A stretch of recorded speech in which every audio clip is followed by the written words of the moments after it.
I will create a linear pattern for the soap holder model. The goal is to duplicate the Sweep 2 feature along the Sweep 1 path. First, go to the Features tab, then select Linear Pattern. To make it easier, let's display the Sweep 1 sketch as a reference. Go to the Feature Manager, click the arrow next to Sweep 1, then right-click on the sketch and select Show. In the Property Manager, click Features to Pattern and select Sweep 2 as the feature to duplicate. Then, under Direction 1, click Pattern Direction and select the sketch line as the direction.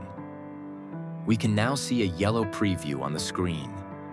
I'll switch to the top view so it's clearer. To make the pattern stop exactly at the end of the line, change the Direction 1 setting to Up to Reference, then select the endpoint of the sketch line as the reference. Now the feature is automatically duplicated all the way to the end of the line.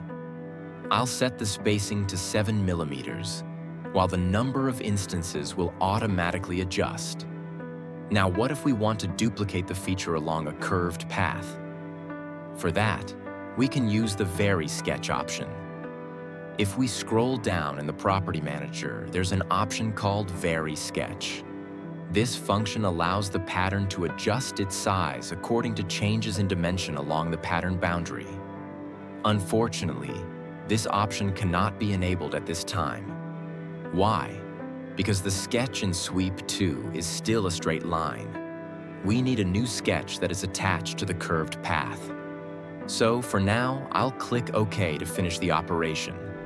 Then switch the view to isometric so the result is easier to see.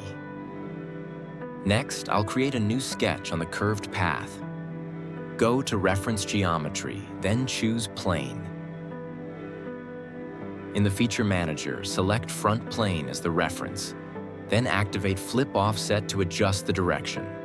Set the offset distance to 70 millimeters, plus another 7 millimeters to match the spacing earlier. Once the position is correct, click OK. Click on the new plane, then select Sketch. Since the shape is the same as the previous sketch, I'll just use Convert Entities. Go to the Sketch tab, click Convert Entities, then select the sketch from Sweep 2. Click OK. The sketch appears with its relations shown as green squares. I'll delete those relations first so it can be adjusted to the curved path.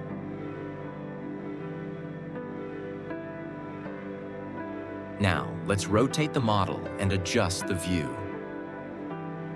Click the endpoint of the line, hold Ctrl, then click the curved line. In the Context toolbar, choose Make Pierce. This makes the endpoint attach directly to the curve.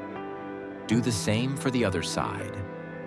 Next, switch to Front View to easily add relations and dimensions so the sketch becomes fully defined.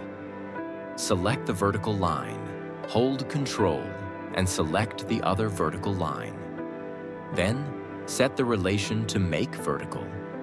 Next, select the first arc, hold Ctrl, select the second arc, and set the relation to Make Equal. For the horizontal line, select it, and set the relation to Make Horizontal. After that, select the midpoint of the horizontal line, hold Ctrl, then select the origin, and set the relation to Make Vertical. All right, all relations are set. Now let's add dimensions. Activate Smart Dimension. Click the arc and keep its radius at 10 millimeters. Then click the horizontal line and the origin, then leave it at 20 millimeters. Oh, it looks like there are some relations I missed. The arc points attached to the line is still undefined. So I'll click that arc points, then select Make Tangent. Now the sketch is fully defined. Let's move on. Go to the Features tab, then select Swept Boss Base. In the Property Manager, choose a circular profile and set its diameter to 3 millimeters, the same as the previous pattern. Switch to Isometric View to check the preview more clearly. Click OK to complete the operation. Now we have a new feature along the curved path. To keep the workspace clean, I'll hide the plane. Right-click on the plane, then select Hide. Now it's time to make the pattern again using Linear Pattern. Select Linear Pattern. In the Property Manager, click Features to Pattern and select the newly created Sweep 3. Then, under Direction 1, click Pattern Direction and choose the sketch line as the reference. The preview instantly shows up.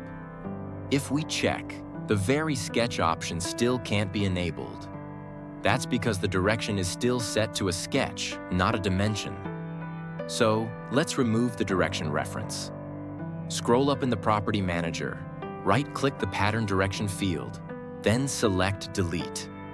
Now I'll change the direction using a dimension. Select Spacing and Instances. Now if we scroll down again, the Vary Sketch option can be enabled. Check the box to enable it. Keep the spacing at 7 millimeters and set the number of instances to 7. Then, click OK. Oops, a rebuild error notice appears. This happens because the number of instances is too many for the curved profile. So, I'll reduce the number to 6. Then click OK again. And finally, the pattern is successfully created.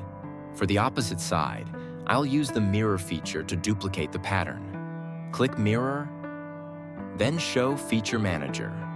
In the Property Manager, under Mirror Face Plane, select Plane 1. Then, under Features to Mirror, select the pattern we just created.